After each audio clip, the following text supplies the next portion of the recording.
Hello everyone, in this episode of Day Job presented by Sparesbox, Bazza, the XR6 Turbo, is ready to hit the dyno.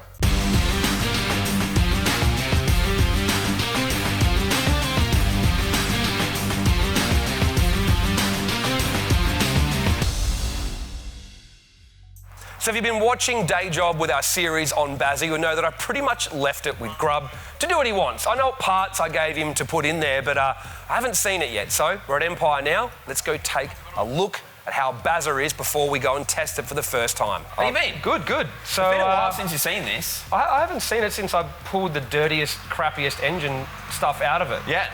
Well, we've come a long way now. Looks good. Yeah. I know. Good. I know what parts are in it, but what'd you have to do?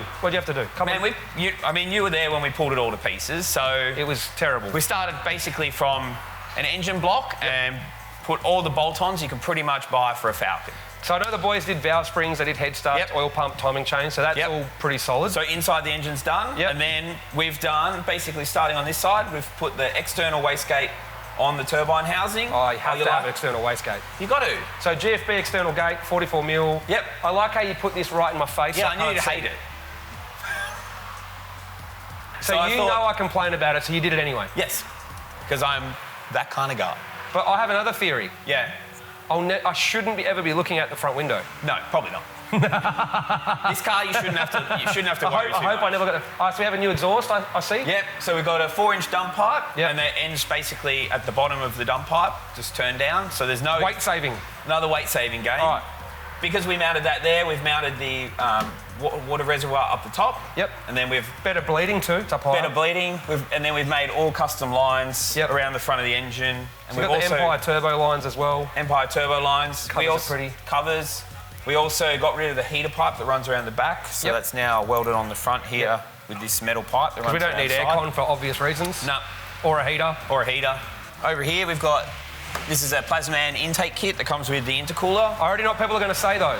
People on the internet are going to complain, why didn't you move this and do the piping better? Yeah. Because this is the kit, right? That's right. This is how it would be on your road car. And what we want to do is, even though it has no body, because I didn't want one, this will still be relevant to you doing your street car, right? Like so exactly the same. all this is hidden underneath your bumper bar. That's right. So that's all the same. Yep. And then we've gone Plasman intake, fuel injector upgrade, fuel rail. Then we've done all the fuel lines. GFB reg. We've got a Raceworks catch can. Awesome. I've still got to powder coat the cam cover. Come on, mate. I thought you were complaining I was late and you haven't powder coated I'm sorry. What colour are you going to powder coat this? I'm going to have purple. Purple, yeah. Perfect. Just to go with pink? That's perfect. The reason why we didn't actually swap it is because we're going to have to rewire all the coils. Yeah, too hard. Yeah, it was too hard. Let's just leave that. Yeah, so, we'll get to that. So another thing that people on the internet are going to argue about is why did we put an inlet manifold designed for 1,500 horsepower on this? Well, it looks better for starters. Yeah. But most importantly is I actually wanted to tame the car's mid-range down. I actually wanted to make it laggier on purpose to conserve the engine. And one easy way to do that was to get rid of the factory inlet runner, which is designed for mid-range torque. Yep. We put this on, which helps actually make the car purposely lazier to look after the rods, right? Pretty much. So, and because there's 400 kilos taken out of this car, we don't need any more torque.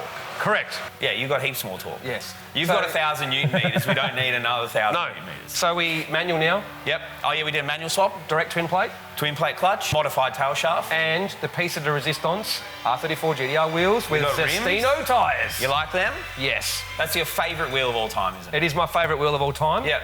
I actually went and bought another pair just so you could have a full set for this car. The car runs. I'm happy with it. I've had it running at the shop. It's all bled up. Yep. No oil leaks, no water leaks, no fuel leaks.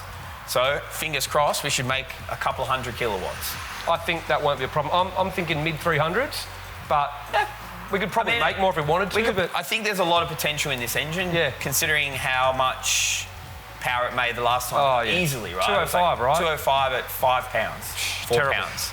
So, it's nothing. What's left to go after this, I guess, in this stage? We've still got to do Shockworks coilovers. Yep. We've got an AU house camber kit. Yep. We've got a front brake upgrade, FG. And hydraulic handbrake. Yeah, I'd like one of them. And I don't want to put a line lock kit, I actually want to put a rear brake cut-off. A full shut-off? Shut-off, so that way you can drive it like a burnout car and use the foot brake and actually do... I think that'd go well. I think that will go well. I think that's actually a necessity being a Falcon. Yeah. I think we need a roll cage. Do we? I'll call AGI. How's that? So you don't have to make it then? Yeah. I'll call AGI, we'll get a bolt-in cams cage for it. Yep. And we'll go from there. What do you reckon? I think that'll help you drive it better. Yes. I'm not worried about roll cages. Well, let's dyno it. Yep. We'll get Omar in, we'll dyno it, see how it goes, and then the ultimate test will be, can it survive a day of you thrashing it at GDR Festival? Well, it's a Falcon, so it's going to work. All right. I think it'll work. Let's I do hope it. so. All right, let's get Omar in here.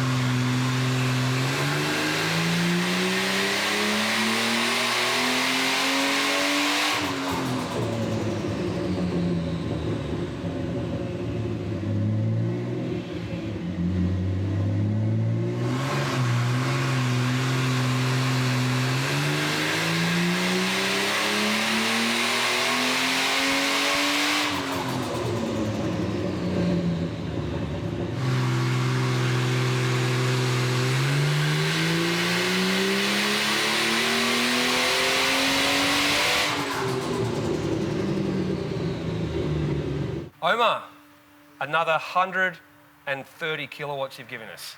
Easily. Pretty much, yeah. Easy, Yeah. right? Yeah.